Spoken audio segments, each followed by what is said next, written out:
Fine. So, welcome to you, whether you're participating live or checking back in on the recording.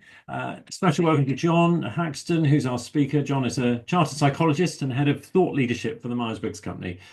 He's been an MBTI practitioner since 1997, and he writes regularly for our magazine Typeface, and he's spoken probably most of these online conferences with insight, analysis, and humour about many interesting topics. So today he's going to present us to us on type, emotional intelligence, and neurodivergence. So, John, over to you. Thank you, Jerry. Thanks for the introduction. I still haven't quite worked out exactly what a head of thought leadership does, but I'll get there eventually, I'm sure. So as the title to this session suggests, today I'm going to be talking about three things. I'm going to kick off by looking at neurodivergence or neurodiversity and how this relates to type. Then I'm going to look at emotional intelligence or EI or EQ, pick your selection of letters you prefer, and how this relates to type. And finally, and I'm crossing my fingers here, hopefully I'm going to try and pull those three things together towards the end of the session. And we're here for around about an hour. So let's kick off by talking about neurodivergence. And that word neurodivergence may be a bit less familiar to you than the word neurodiversity. But the reason I'm talking about neurodivergence is that actually neurodiversity is a word which actually applies to everybody. Neurodiversity really talks about that whole range of neurological functioning across the entire population. So all of us in this session, everybody at the conference, everybody you will ever meet, everybody in the whole world is neurodiverse. But within that range of people, there are people who you might describe as neurotypical. Their mental functioning matches what society sees as typical, sees as normal. And I'm aware that within that phrase, there's a whole lot of cultural and sociological things, but that's sort of how neurotypical is described. But there are also people who function in a different way. There are people who you might say are neurodivergent. So let's just take a moment to think about what that idea of being neurodivergent means. So what forms or what types of neurodivergence have people heard about? Let me just ask you to put something in the chat or just shout out. What do you understand by neurodivergence? What types of neurodivergence are there out there in the world? ADHD. ADHD, yeah. OCD. OCD. Autism. Autism, yeah. Anything else? Yeah, ADHD, OCD, autism. As you can see, people often like their initials when we're talking about these forms of neurodivergence. Yeah, and these are some of the things that you talked about. So ADHD, which stands for Attention Deficit Hyperactivity Disorder. We'll talk more about that in a little while. Autism or autism spectrum disorder. Dyscalculia, which is all about understanding numbers. Dyslexia, you probably heard of. Dyspraxia. OCD or obsessive compulsive disorder. Now, some people would include OCD as a neurodivergent condition, others won't, but most people probably would. And tic disorders, things like Tourette syndrome, and there's many other types of neurodivergence out there as well. And it's interesting to think that that word neurodivergence just implies difference. It doesn't imply better. It doesn't imply worse. But historically, these different sorts of neurodivergence were seen as medical conditions, as deficits, as disorders. And you've got both those words in ADHD, attention deficit hyperactivity disorder. So let's look at the implications of that in just a little bit more detail. So here's some of the characteristics of a less well-known condition. You may or may not have heard of it. It's called chronic abstraction distraction disorder, or CADD. And here on the screen now, hopefully you can see some of the behaviors you might expect to see in someone with CADD. And if you were, I don't know, an employer, some key questions you might want to think about are, can we actually afford to employ these people in an organization, given these sorts of issues? If we were to employ them, how can we ensure that they actually do their jobs properly? How they perform? How are these people going to work in a team of other people, for example? And these are things we might want to explore. But before I answer those questions, I'm going to ask you a different question. So Joey, and I think Teresa may have guessed what I'm about to do, but we'll go on anyway. Joey, if you'd like to launch that first poll, please. Okay, so this is going to ask you about your type preferences.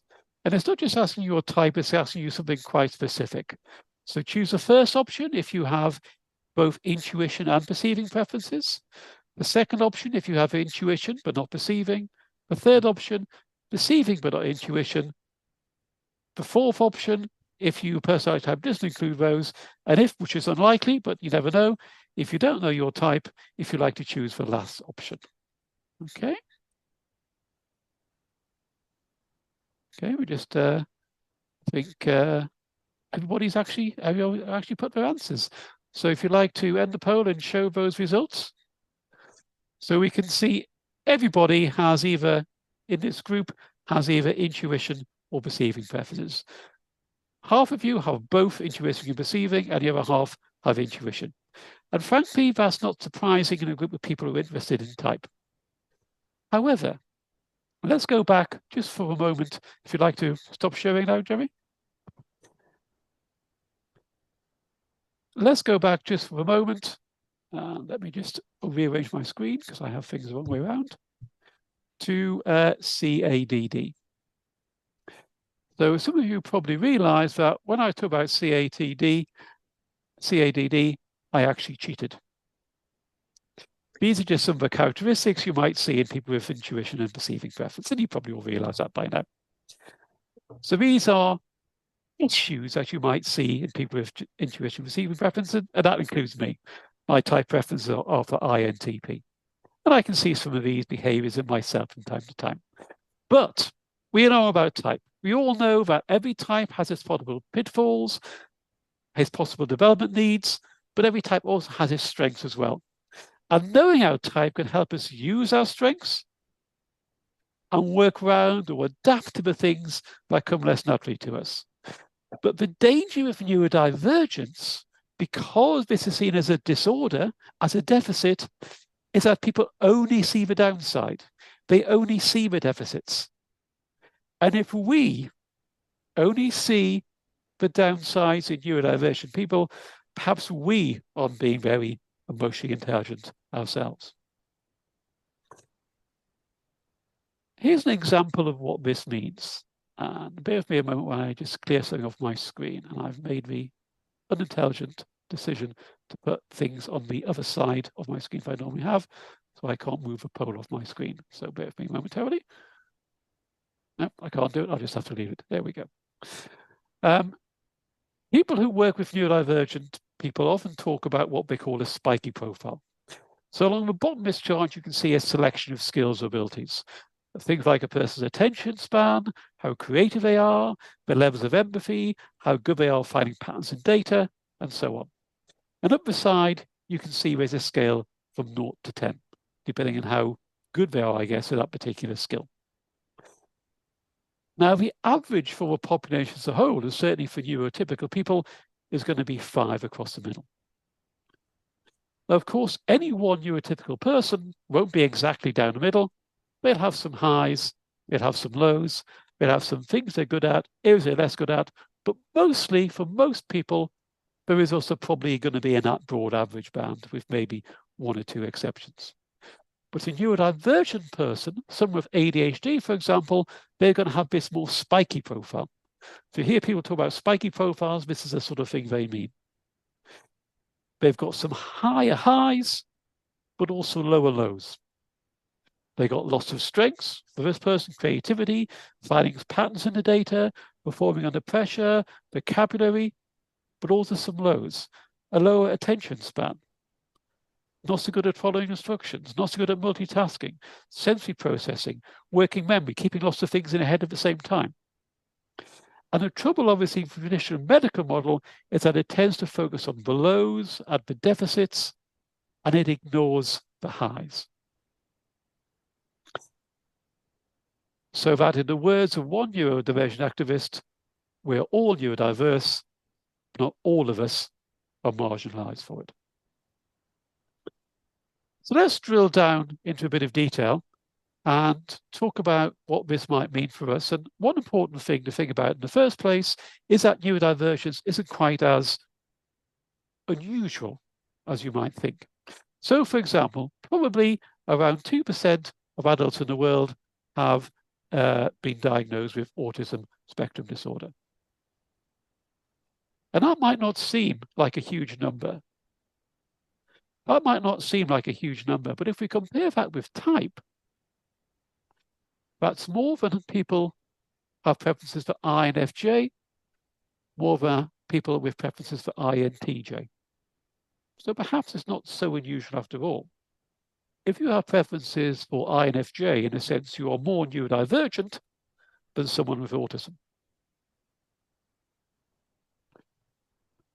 7% of the global population, around about, have ADHD. That's more than any of those individual types in the population. 15% of the population might be affected by dyslexia. That's more than any individual type, more than most dominant functions. Probably up to around 20% of the population as a whole, because there's an overlap between some of these conditions, up to about 20% are probably neurodivergent across the whole population of the world. Now, we did a poll of 125 type practitioners last year. Some of you may have taken part in it, in which case I thank you. And 35% of those, over a third of those, said they'd never used type over a previous year with a neurodivergent or neurodiverse person. So that implies perhaps that you're just not seeing these people. And we know that there are less people with neurodivergence in the working population than you might expect for all sorts of reasons. Or it may mean that they are hiding things. They don't want to admit to their neurodivergence for, again, often very good reasons. So neurodivergence may be less unusual than you might think. Let's look at one particular form of neurodivergence. Let's look at ADHD. And again, this is attention deficit hyperactivity disorder. We're seeing that in the name. And you can see that these people may, when it comes to working in organizations, have some things which make life a bit more difficult for them. They can be restless, hyperactive, fidgety. That's the hyperactivity part of the name of the form of neurodivergence. They can be inattentive. They can be easily distracted. They can get bored easily. That's the attention deficit bit. They can take risks. They may find it difficult or not see the point in following instructions. And they often may feel they don't fit, especially in more traditional organizations. But of course, these people also have strengths. As well as deficits of disorders, they may have advantages. They may have abilities. They often have a lot of energy. Although they're often easily distracted, when something is really interesting, bang, they hyper-focus. They really concentrate on that thing and get a lot of stuff done with that energy. They are tolerant of risks, and that's sometimes really useful in organizations. They are spontaneous. They often can be quite creative. They're certainly original. They're certainly taking a different viewpoint from many people. Again, in a time when things are changing rapidly in the world and in organizations, that's often a really useful thing to have. And because they've learned to cope with people who are different from them, they're often quite resilient and quite self-aware of who they are.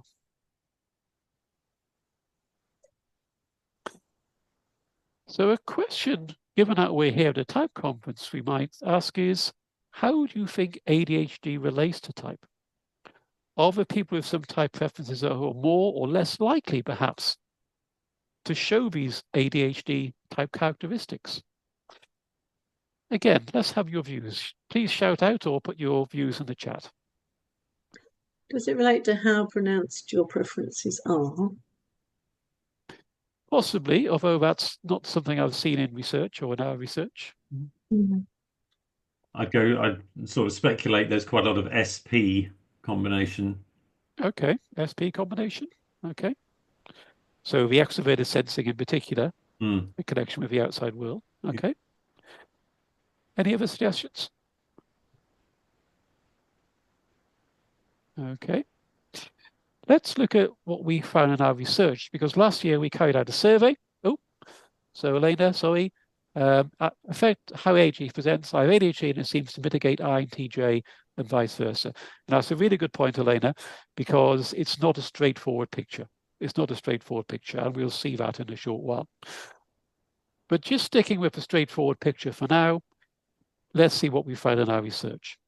So, for example, what we had in our study was about 16.5% of people in our study had been diagnosed with ADHD. Now, what I should say about that is that this is an overrepresentation for populations as a whole. We went out of our way to try and get people with different forms of neurodiversity to take part in our research, so that about nearly a third of people in our research actually had some form of neurodiverse syndrome, compared with 20% of the population, and about 16.5% in our sample, compared with about 7% of the population. So there's something like twice as many people with ADHD in our group as are in the population as a whole. But within that, what you can see is that 16% of those people had preference for extroversion, 70% of those people had preference for introversion, which is basically a no difference. It's not a statistically significant result. And for those of you who like stats, I know everybody does, so I don't even know why I asked that question, we use chi-square for this analysis. But if we look at the other type preferences, preference pairs, this is what we found. So people diagnosed with ADHD were much more likely to have intuition than sensing preferences. Pardon me. Much more likely to have perceiving than judging preferences.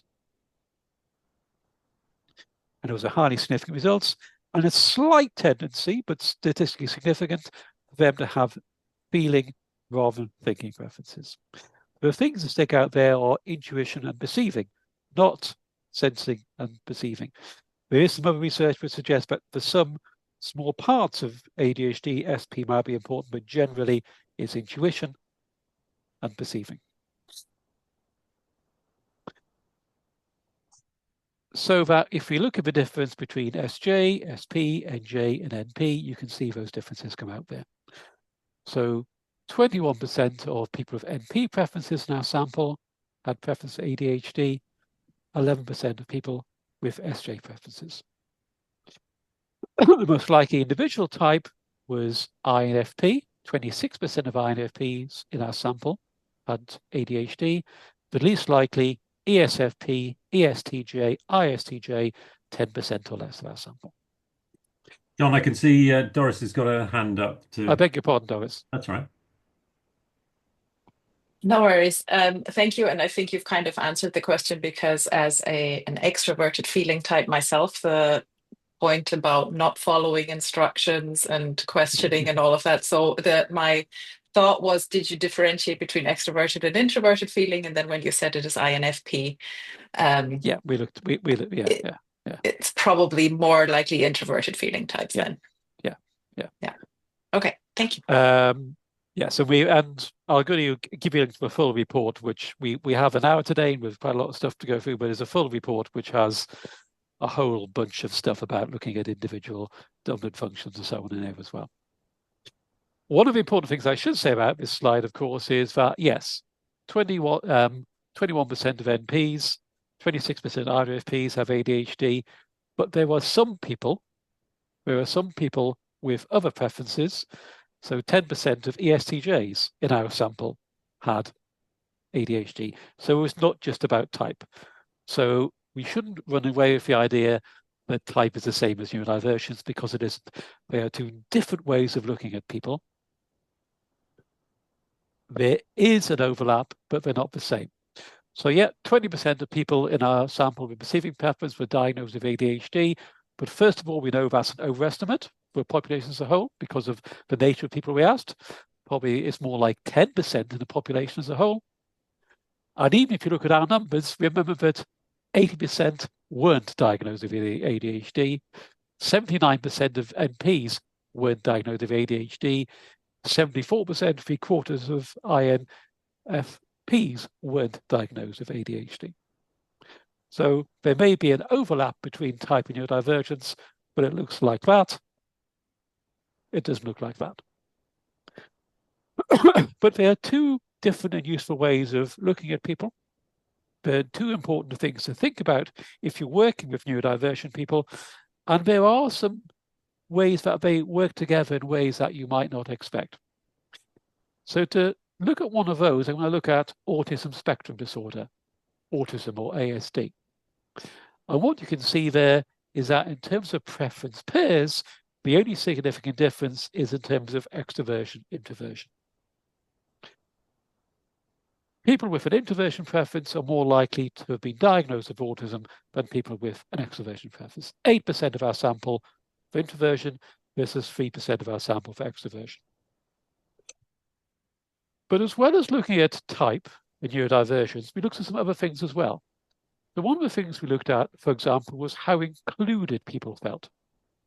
So we asked questions about how included people felt by their manager, their co-workers, their organization as a whole, and we put that together into a whole scale, which we put on a 1 to 5 scale on this graph.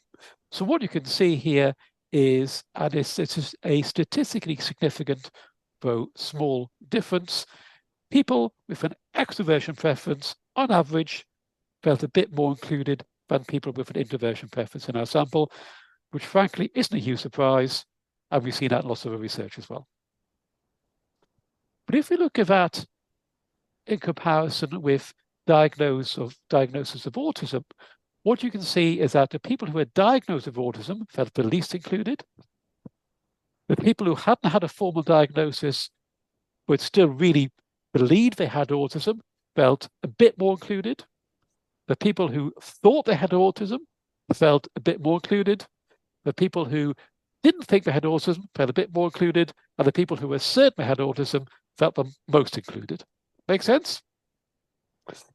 So if you put those two results together, extroverts feel a bit more included than introverts. You get this steady progression with how included people feel in terms of ASD. If I did the graph on the right-hand side just for introverts, you might expect to see the same shape of graph, but all the bars a little bit lower. Does that make sense? And if I did that for extroverts, again, you might expect to see the same shape of graph, but all the bars a little bit higher. Make sense? Let's see what we actually got. Well, that's what we got for introversion. All the bars a little bit lower and the same shape. That's not what we got for extroversion. People with an extroversion preference who were diagnosed with ASD felt more included than people with extroversion who believed they had ASD or thought they had ASD. Maybe there's something about that group membership. I have this badge, I'm part of this group. I've found my tribe, which works for extroverts, but don't work in the same way for introverts. And although we haven't really had a chance to explore these in detail, I think if we looked at our data and we looked at our data in different ways, and if anyone's interested in working with it, I'm happy to talk to you. We may find some more of these effects, some of these interactions between type and the way that neurodivergence affects our behavior and how we feel. Sorry, can I just clarify? The inclusion was felt as part of the group of people who have been diagnosed with autism spectrum disorder, or feeling included at work by others? This is about feeling included at work by others. Yeah. Okay. It's included at work by others. Yeah. So in this graph, you can see in a moment, the left-hand orange bar and the left-hand blue bar are the people who are diagnosed with autism spectrum disorder. Yeah. This is how included you feel at work. So the questions in there were questions like, I feel included by my co-workers. My boss includes me in discussions. I feel included and valued by my organization. Those sorts of questions. There's about 6 of them, I think, went into the scale. Yeah. Any other questions about that? Okay. Let's just quickly look at some of the other forms of neurodivergence. So for obsessive compulsive disorder, those people were a bit more likely to have preferences for introversion and judging. Again, perhaps not a surprise. There was no relationship with dyslexia. I should say the OCD similar results have been found in other research. And again, there seems in other research very little relationship with dyslexia in any form of personality measure. Slightly confusing relationship with dyspraxia. I'm not really sure what that means. No relationship with dyscalculia, but a relationship with Tourette's syndrome. People who know about Tourette's syndrome, these are people who have involuntary tics, often characterized by people suddenly swearing. Actually, that's unusual, but other verbal tics coming out, bad words, but you can't control or something. And this has been found in other research as well. People with Tourette's syndrome seem to be more likely to have an introversion preference, score lower on the extroversion scale of the big five, and so on. And there may be some connection at a deep level, or it may just be a behavioral thing. If you have Tourette's syndrome, you've had to learn to control your behavior. You have to learn to really work hard to control what you say and how you say it. And that may come out when you take any form of personality measure as appearing more introverted than extroverted. As I said, there's a lot of research in there. What you can see on your screen at the moment is a link and a QR code to download the full report, which is about 100 pages. I'm not going to go for all that today, you're probably pleased to hear, but feel free to download that. And if you haven't got your phone handy to hear that link at the moment, again, you can watch a recording and you can take that link then, or just drop me an email at the end and I'll happily send it to you. But let's actually think for a moment about some of the practicalities of this. So we've talked a lot about research, we've talked about some of the relationships with type. Let's actually think about the practicality of it. So what I'm going to ask you to do, and I think actually, Joey, we'll just keep people in the same group. I don't think it's worthwhile breaking into breakout groups for this. Sure. I think what we'll do is just do this as a group. So what I'd like you to do is imagine, and this may be something you've actually found in reality as well, so you may not have to imagine, that you've intended to use the MBTI assessment with a client, but you know the client has ADHD. So what I'm interested in is what, if any, concerns would you have about using the MBTI? What might those concerns be? If you have concerns, how you might allay those concerns, anything else you might want to think about in terms of using type with that person. And so it's a genuine discussion. We're going to give you 8 minutes for that. So it's a genuine discussion. Rather than me lurking over you, I'm going to turn my camera off. Great, and I'm also going to pause the recording so people feel free to share. Feel free to talk. Yeah, this bit won't be on the recording. So I think for me, there's some really interesting things came out of our discussion. I think some of the things that you were talking about, Doris, really had some very practical issues. You talked already about how useful it is to be forewarned. Forewarned is forearmed. I think it also reflects on the importance of best fit. And this may be a place where the MBTI and most type instruments have an advantage over most trade instruments, because we're not taking results as bang, that's who you are. There's that ability for discussion and seeing how it works, which is why, as you said, Doris, it's a shame that some of your clients didn't want to take you up on that. I think there were things there which made me think about the fact, and you didn't know, not that anyone said this, about how easy it is for people to see people with ADHD as one group. As you heard from Elena, that ain't the case. Mm. That does not define who you are any more than your type entirely defines who you are. There's lots of things going on in your life, whether or not you have ADHD, whether or not you have autism spectrum disorder, what your type is, how you're feeling today, what's happened in your life yesterday, all of these things contribute to who we are in the moment. So it's really useful to hear that as an example of why it's important not to say, okay, all these people are the same. They're the same in this way, but all this other stuff is different. Yes, the things you were saying there, Teresa, a few things there. First of all, that thing about clarity and strength. And I think that's an important point, because our behavior can be more or less strong.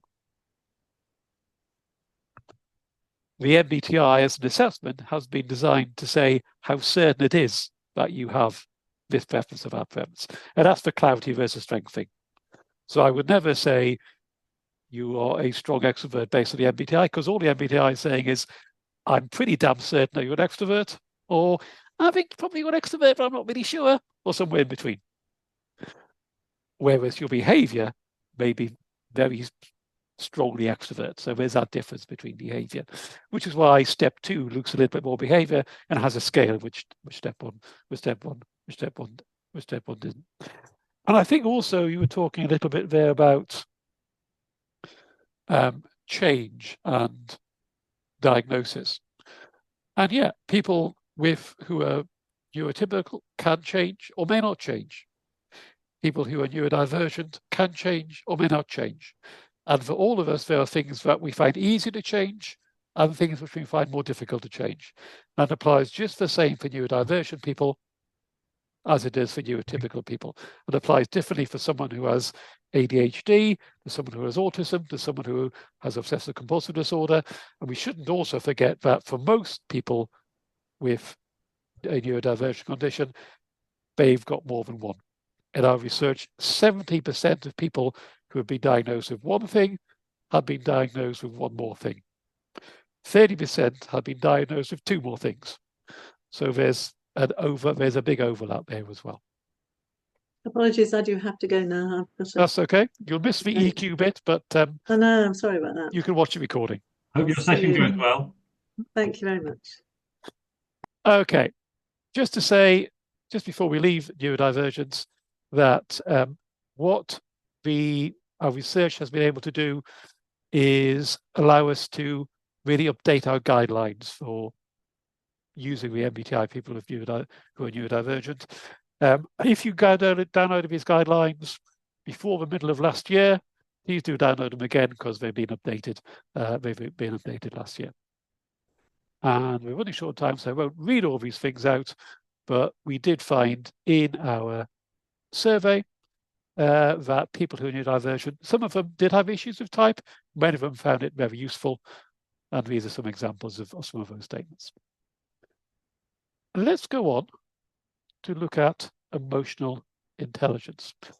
And let's just, before we talk about it, let's get to see what you think about emotional intelligence. What is emotional intelligence? Shout out what you think it is. Give me some definitions or put it in the chat. Let's have some examples. The ability to work with emotional information. The ability to work with emotional information. Yeah, that's a nice definition. Any other possibilities? Ability to put yourself in other people's shoes. Ability to put yourself in other people's shoes. Okay. Yeah.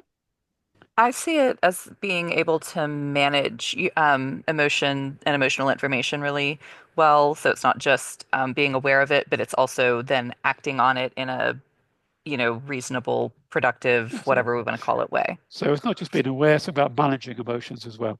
Yeah. These are some of the definitions you'll hear out there in the world.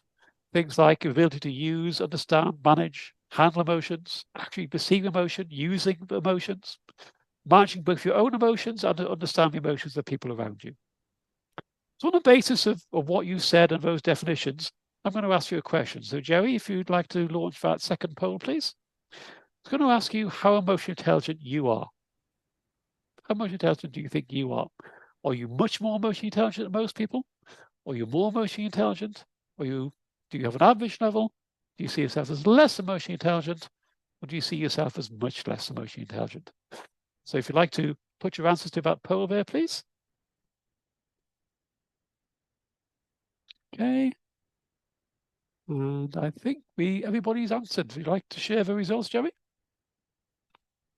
So we can see that one of you thinks yourself average, 3 of you see yourself more emotionally intelligent than most people, and 1 of you sees yourself as much more emotionally intelligent than most people. I'm not going to ask who is who, but you can see the chart. So no one sees themselves as less emotionally intelligent or much less emotionally intelligent than most people. Welcome. So maybe I have a load of emotionally intelligent people here today, which is great. maybe there's something else going on as well, and we'll talk about that in a bit more detail in a second. Okay, would like to take those away now, Joey? Let me see if I can take those off my screen as well. No, I can't. There we go. Leave them there. So, if we think about how type might relate to emotional intelligence, this is some research that's been carried out over the years. Let me just get rid of that off my screen. Excellent. There's some research that's been carried over years. And you can see there's been various different results, and it depends a bit about how you define emotional intelligence, also how you measure it. And there's two ways in which people measure emotional intelligence. One is basically what I've just done with you. Hopefully a bit more sophisticated, but it's self-report. And the other is to actually have some sort of ability measure. You may give people problems to solve, which require that they understand the emotions of people involved in the situation. You may show people pictures of faces and get them to say what emotions they see there. Most research, because it's easier, is done with self-report. And in fact, if you look at those studies there, I think the only one which is done on the basis of an ability measure was the Gagnon, or they're French, so it's probably Gagnon, which found intuition. People who had an intuition preference were more emotionally intelligent. And if you look at those results as a whole, you can see that 7 out of 9 studies found intuition, 5 out of the 9 studies found feeling, 4 found extroversion, over 1 found introversion, and really a very mixed picture on judging receiving. So maybe intuition, feeling, possibly extroversion across that data. What we have done ourselves is do a little research on this. We asked people some questions in a short questionnaire with 38 questions, which measured 4 scales, looking at ourselves and at others, and at awareness and management. So how aware are you of your own emotions, self-awareness? There's a couple of example questions there. How well you feel you manage your own emotions? A couple of example questions. How aware do you think you are of other people's emotions? What we've called social awareness. And how well you feel able to manage other people's emotions and relationships with other people, what we've called relationship management. So self-awareness, self-management, social awareness, relationship management. So we had 1,375 people take part in this particular survey. And let's look at briefly some results. The first we're going to look at is just the average scores of the group in terms of these emotional intelligence scales. And again, you might expect that if everybody is being really open and honest with themselves, the average will be across the middle. Surprise, surprise, it ain't. The black lines are the averages, the blue bars are the range of scores of standard deviation. So people tend to agree that they're self-aware, that they're socially aware, that they manage relationships well, and somewhere between in the middle and agree in terms of self-management. That's a little self-management, a little bit lower than self-awareness. And if you look at how that relates to type, I should say this may be similar to what you said as well. So it may be something in how you see yourselves as well. We know, for example, that if we ask people how good a driver you are, most people are above average. There's one US study that found that 90% of drivers felt they were above average, which clearly is a statistical nonsense but a psychological reality. But that's another issue. Here's some differences in terms of type. And I should just explain a little bit about what this graph is saying. What we have here are the average scores on the self-awareness scale for, if you look at the left-hand side, extroverts and introverts. And you can see that on average, extroverts see themselves as more self-aware than do introverts. And the little d is something called Cohen's d. And that's a statistical marker which says, yeah, there may be a difference here, but does it actually mean anything? And basically, the Cohen's d has to be at least 2 to actually mean anything at all. So you can see in this particular data, people with extroversion preference see themselves as more self-aware than those in introversion preference. There's no significant or negligible results in terms of other preference pairs. So the self-awareness, extroverts see themselves as more self-aware. Doesn't matter to say they are, but they see themselves as more self-aware. Here's self-management. You can see all the bars are lower. Remember, on average, those scores were lower. And what you can see here is a difference in terms of thinking and feeling. Obviously, a lot of studies suggest that people with feeling preference have higher degree of emotional intelligence. According to this research, in terms of how well you feel you manage your own emotions, it's the thinking people who come out higher. Social awareness, big difference on thinking, feeling. People with feeling preference see themselves as more aware of other people's emotions by quite a large margin. Small difference in terms of extroversion compared with introversion. And for relationship management,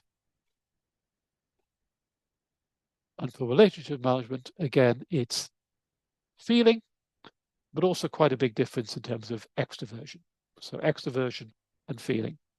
So when we say which type is more emotionally intelligent, it depends what we mean by emotional intelligence, because different aspects of emotional intelligence may relate differentially to different types.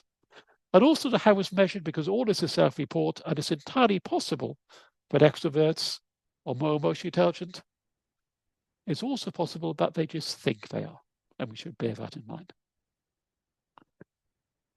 So to summarize those results, most people saw themselves as above average on all four scales. Extroverts saw themselves as better relations management, a bit more self-aware, some more socially aware.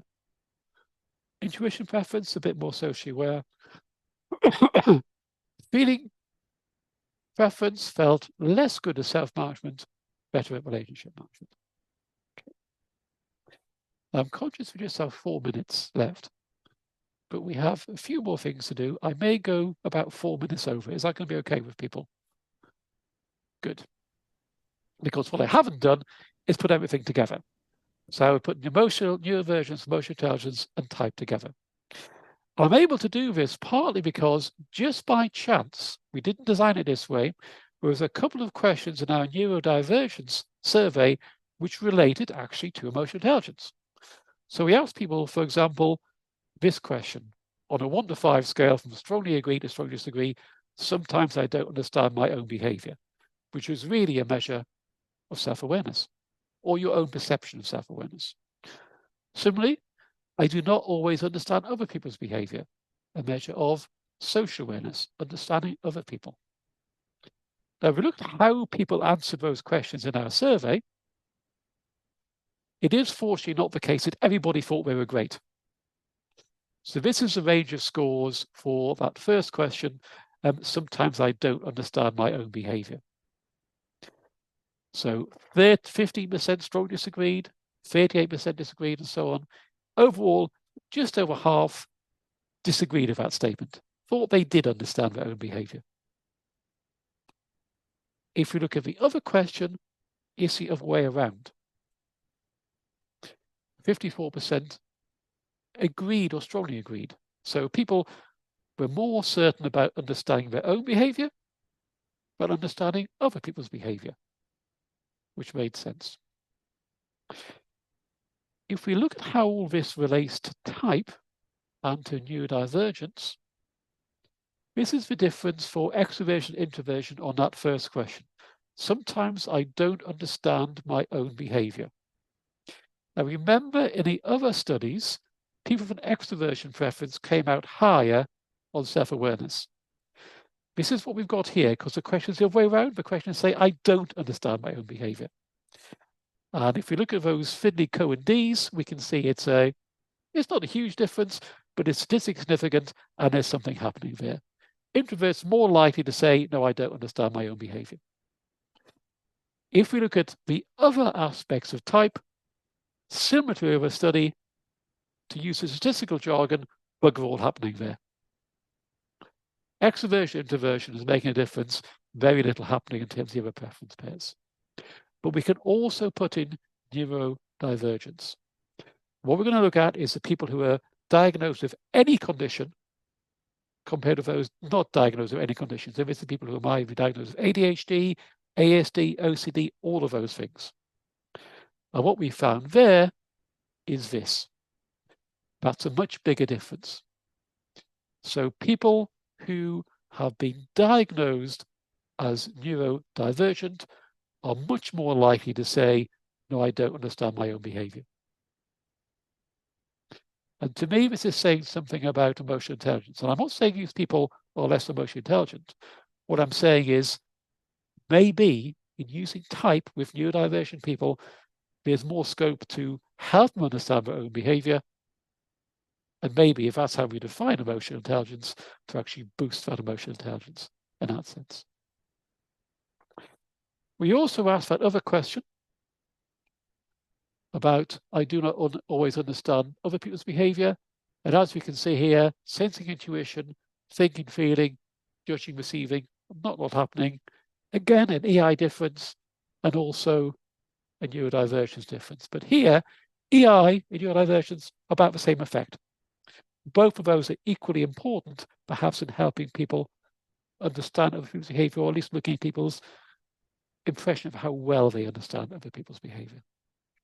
So if I summarize that, we found, as we might expect, people find it more difficult to understand other people's behavior than their own. We've also found that both neurodivergent people and those with an introversion preference find it more difficult to understand their own behavior and also behavior of people. But for our own behavior, neurodivergent has a much bigger impact. For understanding other people's behavior, both introversion and neurodivergence have similar levels of impact. Okay? Any questions about that? I'm conscious I rattled through that last little bit because I didn't want you to have to run from one session to another, or virtually run from one session to another. So just to briefly summarize what we've talked about neurodivergence, what it is, how it relates to type, and a little bit about using type with neurodivergent people. And really thank you for your input, because I think that's what really brought that bit to life. A little bit about emotional intelligence, again, what it is and how the self-reported emotional intelligence relates to type. And hopefully a little bit about how they might go together. And a recognition that the world may be a complicated place, but that hopefully type helps us navigate that in terms of emotional intelligence and in terms of neurodivergence. And it's just a really useful way of looking at people. Although I suspect I was speaking to converted in this session. So I said I might be run over by about 4 minutes. I lied to you. I've run over by 1 minute, so hopefully that's not too bad. So thank you very much for your time. Again, I know Jerry's going to record this session, or has recorded this session, so it'll be available to look at afterwards. If you've got any questions, I'll stay for a little while to answer you any questions you have. And again, or you can drop me a line on my email, which you can see on the screen. So thank you very much for your time. Yeah, if you want to stop recording, if anyone wants to answer any ask any questions. Yeah, I'll stop in just a moment. When I've thanked you, John, very much for your input today. It's been great and it's given lots to think about. So yeah, I will now pause or stop